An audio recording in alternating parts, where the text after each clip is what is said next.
Kuhan lang sir sa foundation na mo sir ba? Nako sa kuhan sir sa foundation. Saan mo na ng foundation eh? Kuhan ka na. Meet up foundation. Dili. Meet up. Meet up foundation. Muna yung akong religion. Bisaya man lagi ni. Ha? Bisaya. Mo na ning ngalan sa among meet up foundation sir. Pwede ra ka magbayad niya. Sa youth mission. Youth mission. Sa may mission ninyo? Magnitamig mga youth. Ilang Karen? Presa! Oh, gapakilig din mo sa mga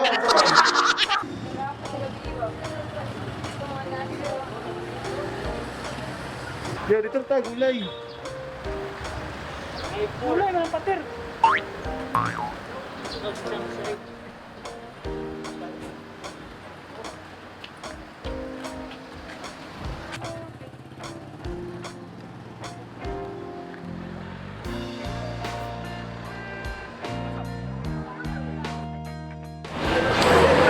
As usual, after sa kanang mga wali na mo, ginapangutana na mo ang mga kauban, mga disciples kung saan ilang na-learn sa sermon sa Sunday. To make it sure nga nagad sila nasabdan o nag-take note bagid sila. So karon guys, ang nagwali si Rafi man. Rap, unsay mo na-learn sa imong giwali? Di lang, na-learn ako sa kung wali na ako guys. Kailangan muliyok ka sa servant ni Lord, sa representative ni Lord. Pwede nga, wala tayong buhaton sa ato ang king. Kaya siya mo na itong ginalagaran, hari sa kanang hari. Sabi mo na-learn, take note ba ka? Bye. Cellphone ra ko. Karon pa na ako na realize na mora day ako no. Okay kayo. Nato sayangan atong time. Tres kalibutan nga papabilin nga punta nga takong nga tumabas sa mga dautan kaaway. Kaya atong sila i-fight. Pag ginatokin kung kinsa pa. Sa Ginoo ba? Naadin sila ito nga sa pag-iwas sa Ginoo. When we are chosen, we are servant, we are called, we are set apart. Tapos, wala ko nakuha kami. Naman kay tinuod nga bulatan dito. Okay mo naman trabaho na kita ka. Mas importante niya ang bulatan sa Ginoo. Anong nabuhay ka?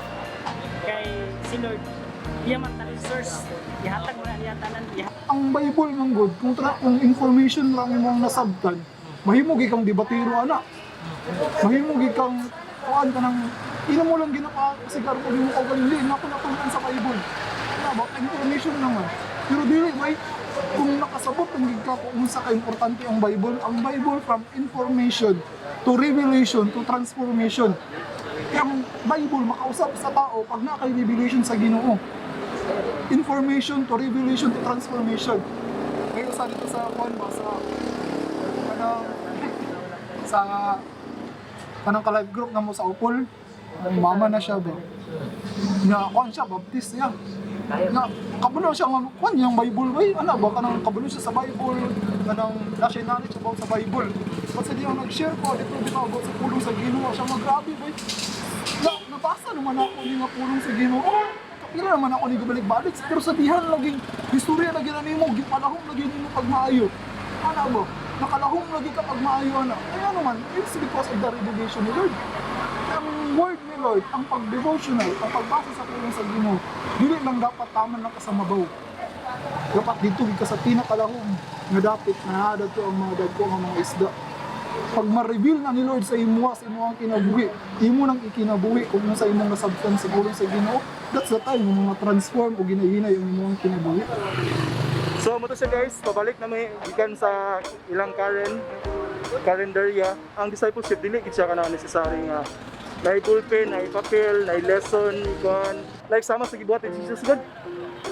Ang discipleship ni Jesus kay wala man sa nga okay Peter, okay John, get your ballpen. Wala lang. Get si Jesus nga guys, uban ta dito. Uban-uban ra ang discipleship, uban-uban. Or si Jesus mo lingkod siya sa mga sinners, mga tao nga mga na issue sa life, and then mag-share mo dahil sa about the kingdom. So inana lang ka-simple, dili siya ka nang lisod kayo nga kailangan pa yung guitar, worship song, kung kayo, religious kayong style. Just as simple as binarkada lang ang style mo. Walang siya kanang normal nga to, like Jesus or like what Jesus did sa iyang time. Nato lang siya. Then mo-flora dayon, ilalo ni mo ang Holy Spirit.